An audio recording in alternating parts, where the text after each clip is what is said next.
Bienvenue à cette formation sur le dossier clinique informatisé OASIS. Cette formation en ligne vous permettra de comprendre et d'utiliser le dossier clinique informatisé OASIS. Le dossier clinique informatisé OASIS offre actuellement 3 rapports prédéfinis. Le rapport « Liste des patients à l'unité » présente des informations sommaires des patients pour l'unité de soins sélectionnée. Une section permet d'ajouter des notes une fois le rapport imprimé.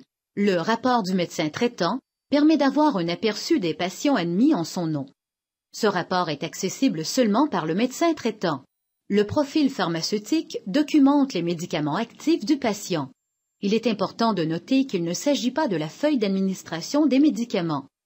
Il est également possible de générer des rapports à partir de listes d'écran et de les imprimer lorsque l'icône d'impression est disponible.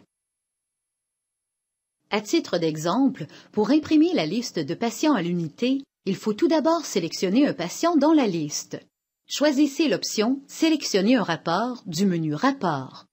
Vous pouvez également faire un clic du bouton de droite de la souris sur un patient de la liste et sélectionner l'option « Rapport » du menu « Contextuel ». Sélectionnez le bouton radio du rapport désiré dans la boîte de dialogue « Sélectionner un rapport ». Cliquez sur le bouton « OK ». Le rapport apparaît dans la fenêtre « Aperçu avant impression ». Cliquez sur l'icône « Imprimer ». La boîte de dialogue « Impression » apparaît. Modifiez au besoin vos options d'impression, puis cliquez sur le bouton « OK ». Voyons maintenant comment créer un groupe de travail. Au préalable, vous devez créer la liste que vous souhaitez partager avec un groupe de travail. Ainsi donc, vous souhaitez partager la liste de suivi que vous avez créée plus tôt. Pour la configuration des groupes de travail, nous aurons recours à la fonctionnalité « Gestion des groupes de travail » accessible sous le menu « Utilisateur ».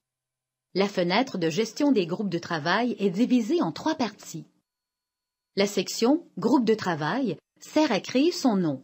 On considère que l'utilisateur qui crée un groupe de travail en est le propriétaire, tandis que les utilisateurs sélectionnés en deviennent de leur côté des membres. Les propriétaires jouissent de tous les privilèges pour modifier les éléments du groupe et seuls les membres disposant du privilège d'ajouter des objets et ou des utilisateurs peuvent sauvegarder de nouvelles composantes dans le groupe de travail.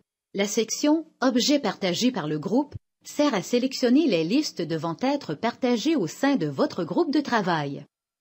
Tous les membres peuvent sélectionner des objets partagés. Finalement, la section « Membres du groupe » sert à sélectionner les membres, leurs privilèges et la date d'expiration de leur inscription au groupe.